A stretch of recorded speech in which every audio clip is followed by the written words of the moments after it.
Da me za a haɗa ma shayin? Empty za ka ba. Empty? To.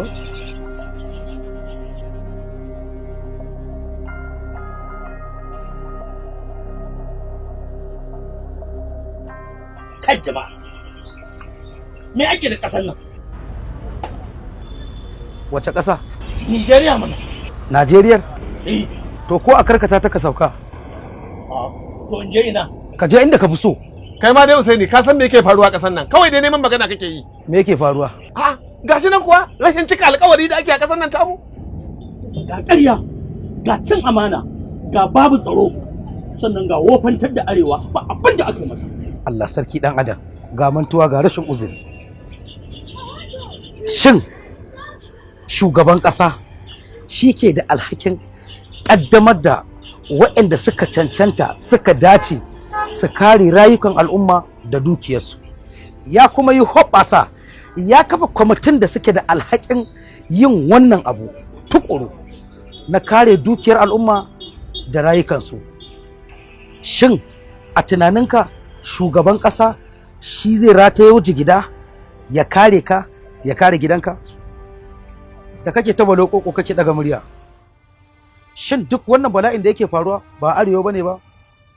Ya kamata a jinjina wa Buhari, ba ya kamata a zagi Buhari ba, domin kuwa duk wanda suke da madafin ikon ya kamata su kare wannan abubuwa da suke faruwa ɗan arewacin Najeriya ne. To su waye 'yan arewa? Su waye 'yan arewa?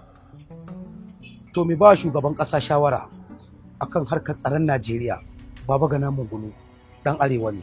Me ba wa shugaban ƙasa shawara akan kafafen yaɗa labarai, Garba Shehu ɗan arewa ne. Chief Protocol Lawan Kazaure ɗan arewa ne. Shugaban sojojin ƙasa na Najeriya Yusuf Burtai ɗan arewa ne. Shugaban 'yan sandan Najeriya Muhammad Adamu ɗan arewa ne. Shugaban kwastam Hamidu Ali ɗan arewa ne. Shugaban sojojin sama Air Vice Marshal Sadiku Abubakar ɗan arewa ne. Muhammad Baban Dede ɗan arewa ne.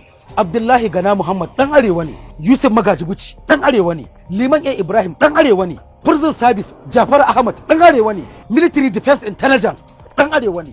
Nigerian Intelligence Agency ɗan arewa ne. Shugaban kamfanin mai na Najeriya NNPC ɗan arewa ne. Shugabar hukumar tashoshin jiragen ruwa 'yar arewa ce. Ministan Abuja ɗan arewa ne. Ministan ilimi ɗan arewa ne. Ƙaramar ministar ma'aikata 'yar arewa ce. Ministan ayyuka na musamman ɗan arewa ne. Ƙaramin ministan gona ɗan arewa ne. Ministan sadarwa na ƙasa Isa Ali Fantami ɗan arewa ne. Ministan ruwa ɗan arewa ne. Ministan kuɗi 'yar arewa ce. Ministan muhalli ɗan arewa ne. Ministan gona na Najeriya Sabo na Nono ɗan arewa ne. Ministan tsaro ɗan arewa ne.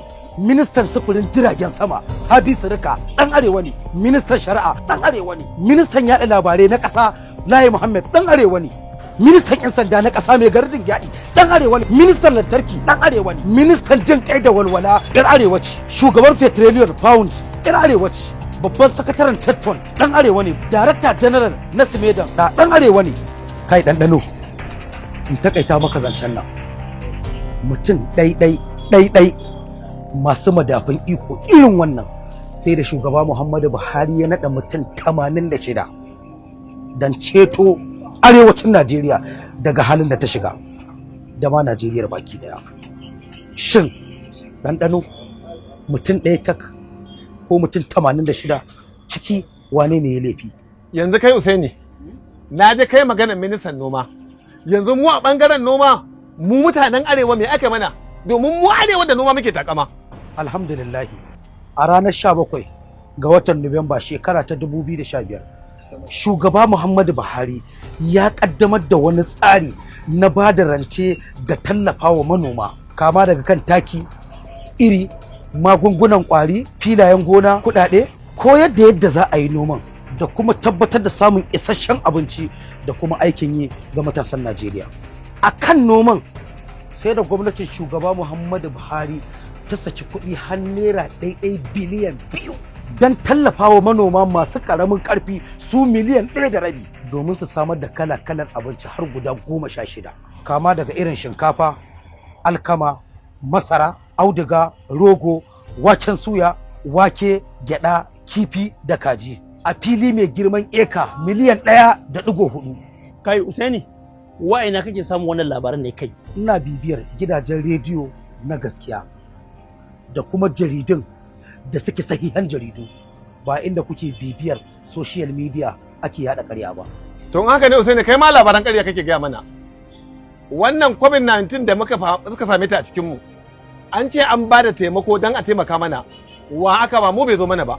To naira biliyan 50 gwamnatin shugaba Muhammadu Buhari ta kasaftawa magidanta a matsayin bashi don tallafawa masu ƙananan masana'antu da matsagaita wanda wannan annoba ta shafa ta coronavirus.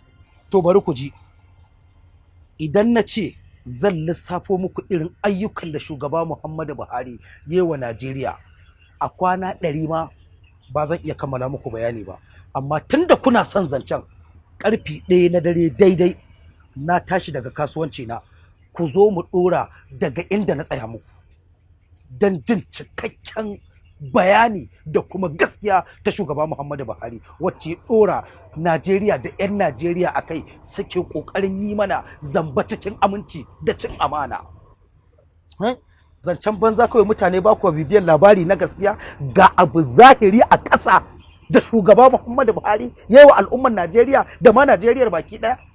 Amma sai a tsaya ana kumbiya ana ɓoye sai an yi magana a ce a teburin mai shayi aka ji, ba a teburin mai shayi irin namu ba. Kana ta kokari ba waɗansu na ta ɓatawa, fara yunkuri duk da ba za su bar adawa ba, bar su 'yan a ɓata ruwa ne ba za su gode ba.